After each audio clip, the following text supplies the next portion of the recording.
It's great to see you here. I love that last song, all the songs.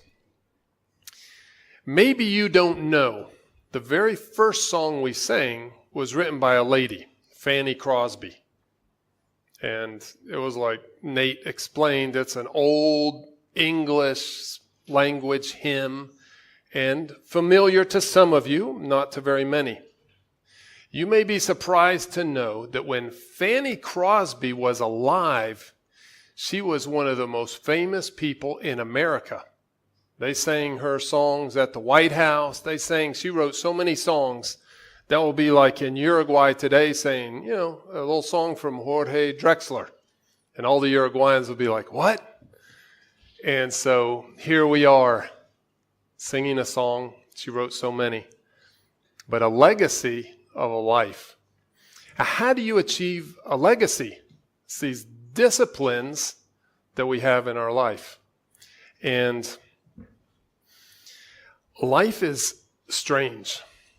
One day, right here in Carrasco, some friends of my wife Lisa joined us for tea. So, okay. They were visiting from the States. The wife, or the mother of this family, was a childhood friend of Lisa. Lisa had gone to an international American school in Bogota, and so now her friends are all over the world, and just like some of yours are, or one day will be. So I had never met the husband. He'd never met me. And I have to admit, I'm thinking, this guy has been so successful. Wouldn't it be nice to have some of those accomplishments and success? I mean, I could tell if he's just down here on vacation touring Punta del Este and there's some accomplishment there in his life. What I didn't realize, he was looking at me and thinking, wow. Because Lisa and I had just come back from our sabbatical, and where we did the walk of the way of St. James, the Camino de Santiago. And he was amazed and wishing he could be more like me and have a slowed down spirituality. And we started talking about that. I told him, when my mentor started telling me I needed to spend time in silence and a weekly Sabbath, I said, that's crazy. And that's impossible. And that's not good for me. I don't do well with that kind of thing. But now, I'm completely different. Silence every day. I'm going to talk about that. Sabbath every week. Changed my life, my marriage, so many things. And he told me, this guy, we were having tea. He said, I was so busy accomplishing, if you had told me a few years ago, I would have said, no way. That's impossible. Why would you even slow down? There's so much to do, to achieve in this world. He's actually a co-founder of LinkedIn, to give you an idea how busy and energetic he was. And he said, now I'm looking for a way to, slow down and be. So I'm going to talk a little bit about that, the spiritual disciplines. But first, let's talk about money. Money's kind of interesting, so get your attention here with the money. Do you have some financial goals for your future? Like, where would you like to be financially 5 years from now? 2030. How about 10 years from now? 2035. Financial goals. How about 2 months from now? Like the end of this year. Do you have some goals for that? It's a great idea to set goals. I'm sure most of you do in some areas of your life. Put them in writing and talk about them with someone who can help you achieve them. Says a guy, he has his little financial goals there. Financial goals are important because money's an important part of our life. I mean, if you cannot grow financially, you're basically trapped. You're stuck. And trapped and stuck is a very hard place to be. But financial success is not as complicated as it sometimes sounds. It's not easy, but it's not complicated. Financial success is a simple path of disciplined effort that flows, in my opinion, from an attitude of gratitude. Gratitude towards God. Gratitude that recognizes that God, our Heavenly Father, owns it all. I don't know if you can, let me just ask, this is not part of the message. If you're sitting in the back, because we used to have 5 rows deep, and now we're like 10 rows deep. Can you read that? Gail, can you read that where you're sitting? You can read those? Okay. Because sometimes we we want to evaluate the PowerPoint. You can read it. So God owns it all. Psalm 24. He's our source. He's the giver of every good gift, says James chapter 1. And God is the provider of all that we need. Philippians 4. How are we doing on the Pro Presenter? Good. All the money and the resources you will ever have in this world, all of it, it ultimately belongs to God. That's a faith perspective. All of the money and resources you will ever have in this world can only be used in one of 4 ways. If you've been here for a while, you know what those 4 ways are. You will use your money to live, give, owe, or grow. It's like a pie with 4 slices. Live, give, owe, or grow. All of your money forever will fit in one of these 4 categories. And when you leave this world, you can take none of it with you. So, if you look at that and you want your grow or your give part, that should have been a pie on my PowerPoint. Circle so you can see the slice. If you want that slice of pie to be bigger in grow or give, then one of the other slices needs to become smaller. Your O or your live. So maybe I confused you, but financial success is not as complicated, I said, as it sometimes sounds. Financial success doesn't mean having a mountain of money, because many wealthy people, if you ask them, they never have enough either. They always need a little bit more. And so we can always find a reason to need more. But the challenge is to discern. The challenge for a Christian is to discern how much is enough. How much is enough? Financial success means having enough. And that comes from clarifying your expectations, your financial expectations. Am I going to buy the whole world, or is this going to be enough? From developing financial disciplines. What do I do with this extra $10 or these coins in my pocket?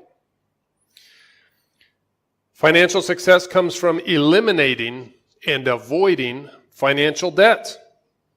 It comes from giving generously and being content, even while I'm learning from my mistakes.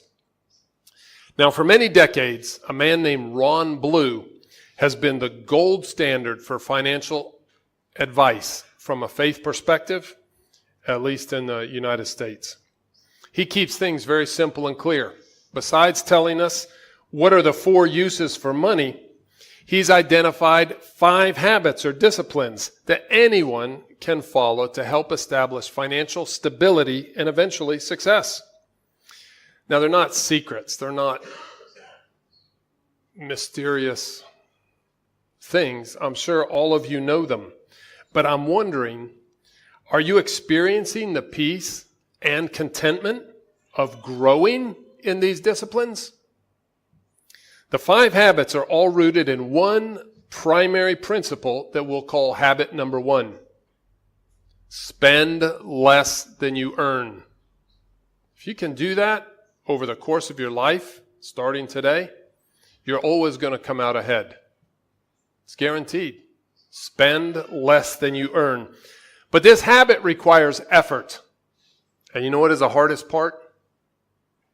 The hardest part is you must create a budget that clearly identifies where you spend your money and where your income comes from. All of your expenses, all of your income. And so this first habit or principle means facing your own reality. What is my reality? Accepting it and then bringing it into focus so you can begin to make a change.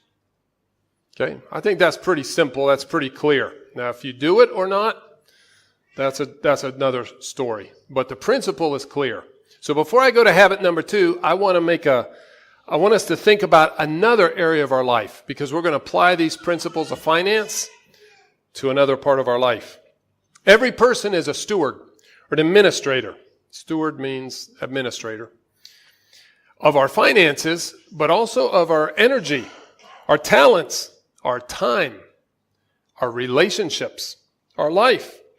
And just like we need goals and disciplines that help us achieve financial stability and pursue financial success, in the same way, we need goals and disciplines to help us achieve emotional maturity, physical health, meaningful relationships, and spiritual wisdom. Good things in life don't just happen. When life just happens, it starts to fall apart. We need intentionality and goals and saying, where are we going? When we created a master plan, all this building and construction, sometimes I get questions as though Lisa just woke up in the morning and said, let's just put a piece of plywood here and knock down the old platform. And it's not even Lisa, it's a whole committee and team, and it's years of time praying, thinking, meeting with architects, and designing a master plan that is not really for Christmas. It's for 10, 20, 30, 40 years. When I'm gone, I want people to say, that congregation did a great job. Just like today, we look back and we say, some congregation did a great job. And they built us this, and they left us this. So it's having a long-term perspective. It really helps. Well, in Ephesians chapter 3, the Apostle Paul prayed powerfully for the Christian believers that they could be rooted and established in God's love. He prayed that they could grow to know the love of God in ways that were deeper, more profound, and more meaningful than anything they could even imagine. So if you think that your Christian faith is like pretty good, it's okay, and compared to the people around you, yeah, I'm doing pretty good. Paul is saying God can do so much more in your life of peace and joy and purpose than anything you've even dreamed about. So open your heart. Now, why did Paul write that? It's like a great motivational speech? No. I mean, it is. But Paul was writing from his own experience. Paul's encounter with Jesus had begun a process that powerfully transformed his heart, his mind, his disciplines, his habits. Paul was one of the greatest minds and motivators of that early first century. And yet his entire life was transformed in a different direction. And he changed the world with his speaking and writing and teaching. Now it's interesting that Paul managed his finances with purposeful goals and disciplines, and he writes about that in several parts of his letters in the New Testament. But Paul knew that financial success is not the real measure of a life. Paul actually believed that the ultimate highest goal and achievement in life is to be filled with the love of God, the light of God, the presence, the Spirit of God. As in Ephesians 3, he writes about that. In Ephesians 4, he writes, I say, the goal of our spiritual life, and Paul said, living or speaking the truth in love, we will in all things grow up into him who is the head, that is Christ. From him, the whole body, joined and held together by every supporting ligament, grows and builds itself up in love as each part does its work. So Paul's vision of love, God's love in my life, and how that impacts the community and the people around me, and that together bringing us all into the fullness of Christ and his plans and purposes for our life, that's the greatest goal. Now, James echoes this same theme from Paul. James wrote a number of years after Paul, but in chapter 1 of James, he says, "Consider it pure joy whenever you face trials of many kinds, because you know that the testing of your faith develops perseverance." Spanish says constancy. Perseverance must finish its work so that you can be mature and complete, not lacking anything. Now there's a goal. Mature, complete, not lacking anything. If any of you lacks wisdom, James said, he should ask God, who gives generously to all without finding fault, and it will be given to him. James is saying that the goal of the Christian life is to become mature and complete in God's wisdom. Then he describes in chapter 3 more about this wisdom. You can look it up, James 3:13 and following. He says, "Who is wise and understanding among you? Well, show it by your good life, by deeds done in humility that come from wisdom.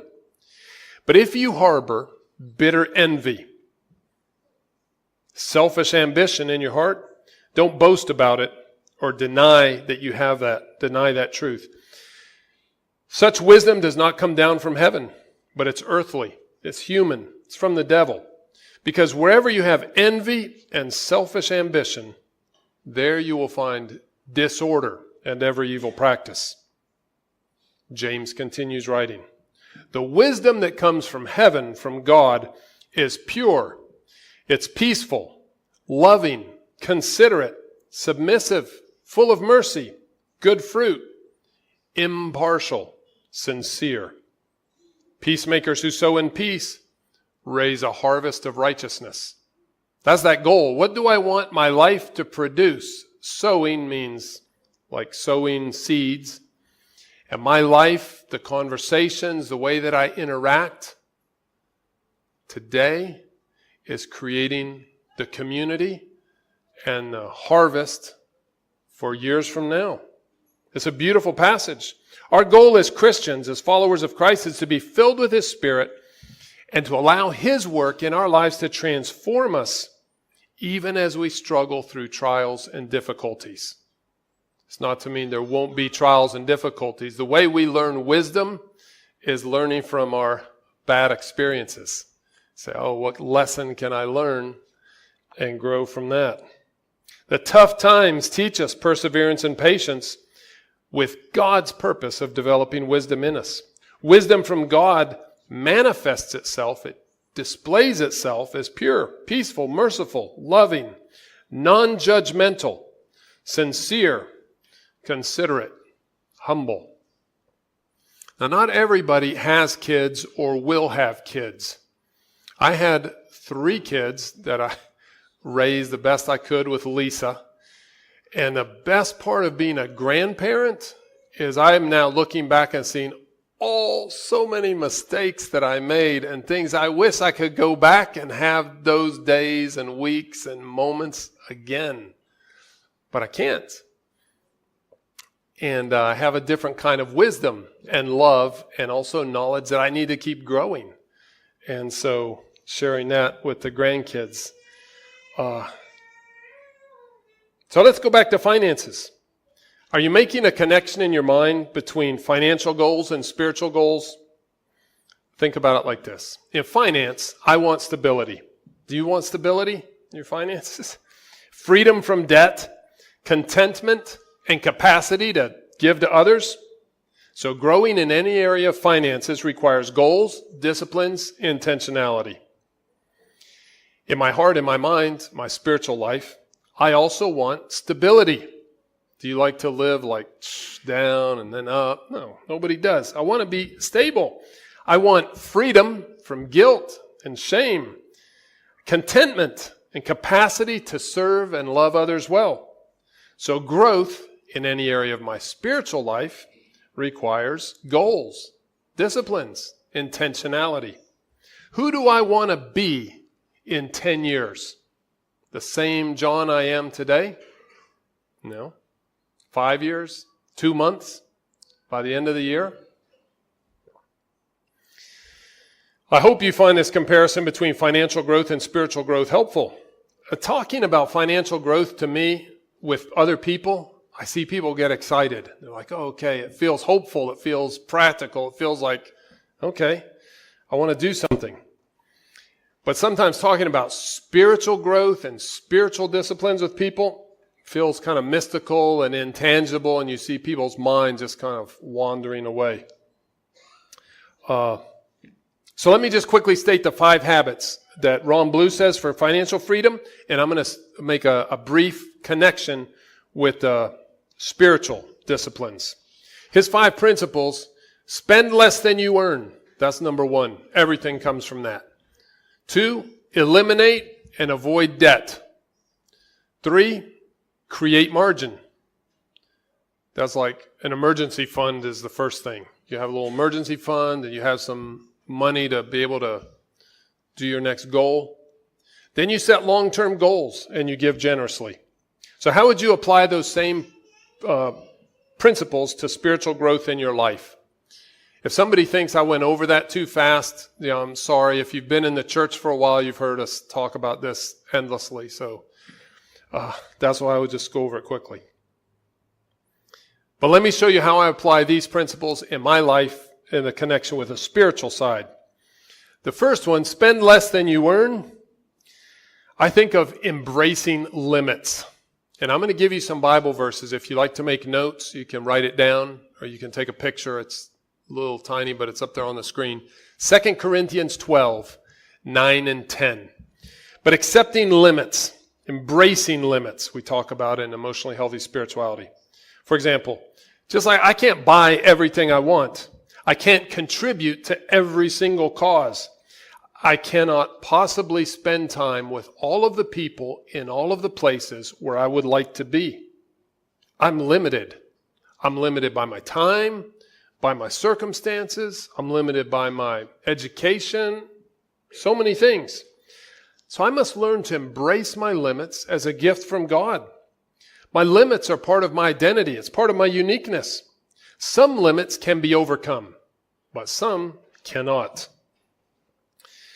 They are a gift to help me focus, to be present where I am, and to teach me acceptance and trust.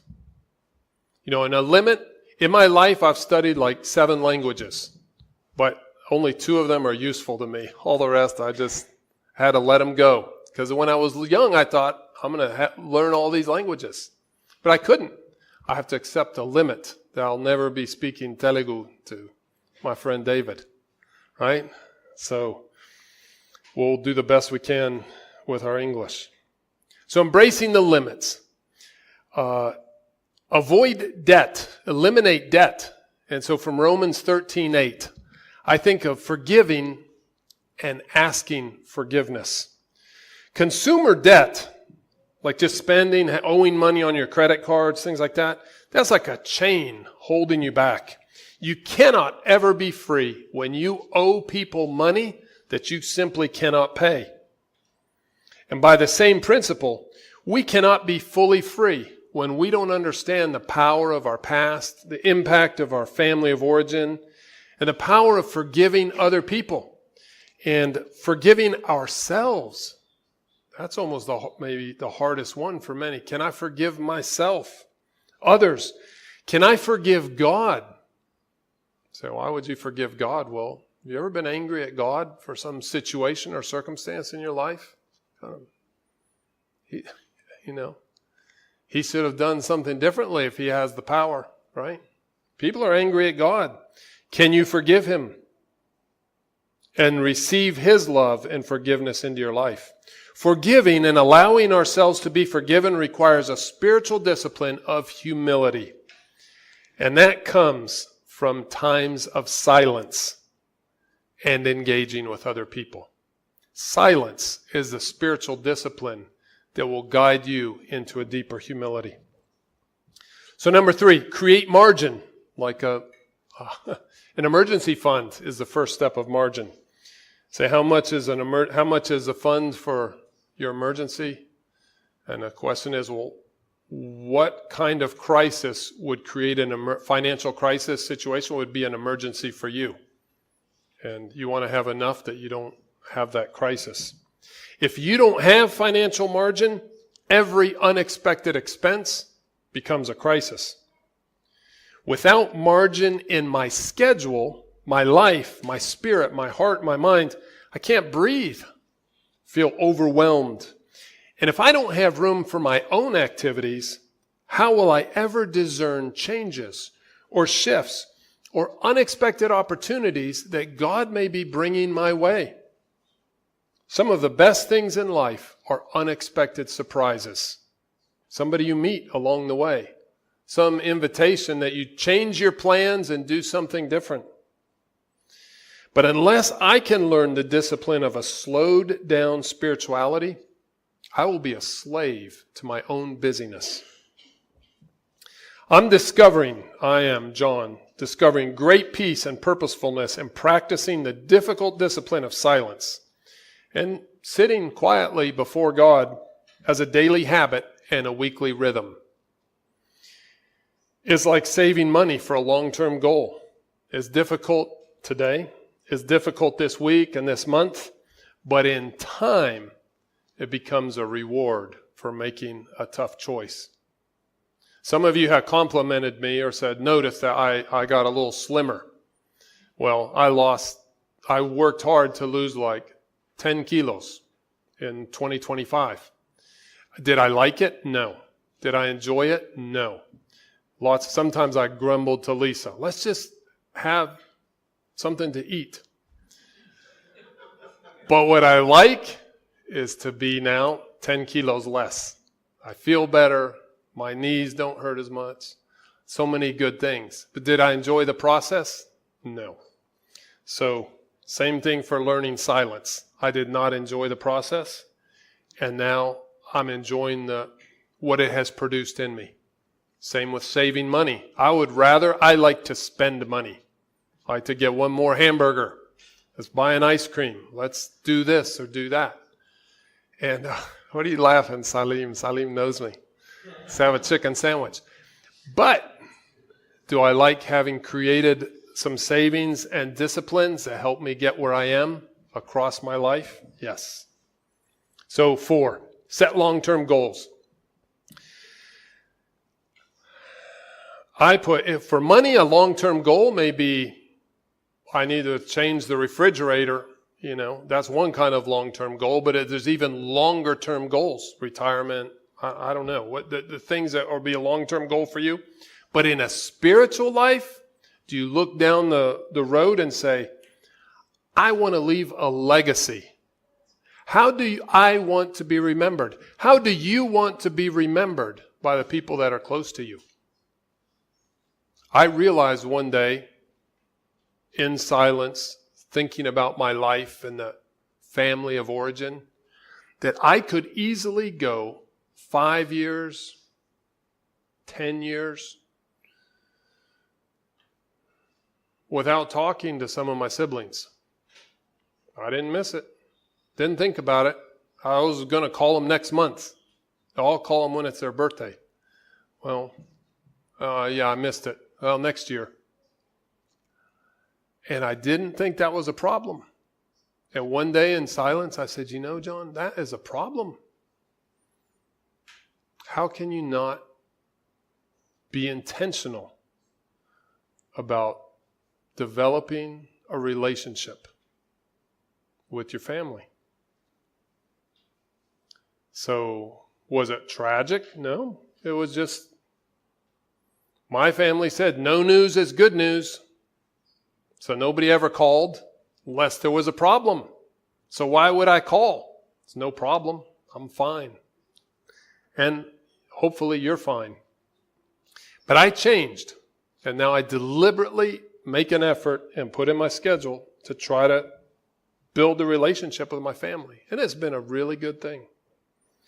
So how do I want to be remembered? As someone who loved well, someone who learned to listen, because I didn't listen very well for most of my life. I'm still learning. I want to be remembered someone who never stopped learning how to encourage and equip other people to follow Jesus, to experience the presence and power of God. You know, it takes intentionality for me to not become lazy or decide, I've done enough. But I want my life to make a positive difference for you. I want my life to have a legacy. So long-term goals. I do these things because I'm thinking my grandkids, my family, this community. And then give generously. Those Bible verses are written up there too. I don't know if you can see it. Acts 20:35, 2 Corinthians 9, 6-9. Acts 20:35, and I think Paul says, we're just working hard because we want to serve other people. And so I say, do you have giving goals? If you wait until you have enough money, you're going to make your money, and then one day you'll give something, you'll never give anything of value. Why? Because you've developed the habit of waiting until later. Giving starts with gratitude when we recognize that God is our source. Giving is not about how much. Giving is about just having a discipline that this really isn't mine, so I'm to share it. I'm an administrator, a steward. And giving is a disciplined choice to recognize the resources I have are a blessing from God. And I have them to bless other people. Giving is not about finances. It's about an attitude of the heart. So I have giving goals. So I'm not saying these should be your goals. I'm encouraging you to think of what are your goals and to find a place to start. I know many of you have goals, but think about it some more. I have giving goals. For example, I always like to give 10%, Lisa and I together, 10% of our income to our local church. I like to give a next 10% to support missionaries and projects that I care about through my extended family, friends, networks around the world. So, for example, I support Santiago Benavides, who came to faith in my youth group when I was his youth pastor, and now he's, a celebrated Colombian singer. But he doesn't make much money off Spotify. He makes money because donors and people support him and make it possible for him to do his music. So I wanted to be a part of that because Santiago has been such a blessing in my life and in this community.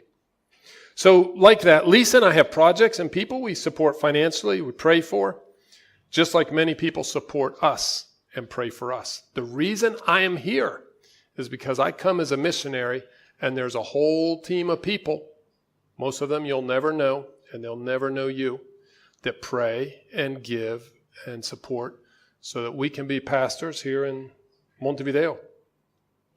So in God's economy, our role is to learn to receive from other people, to give to other people, and it's all learning to discern what is my part and what are my limits.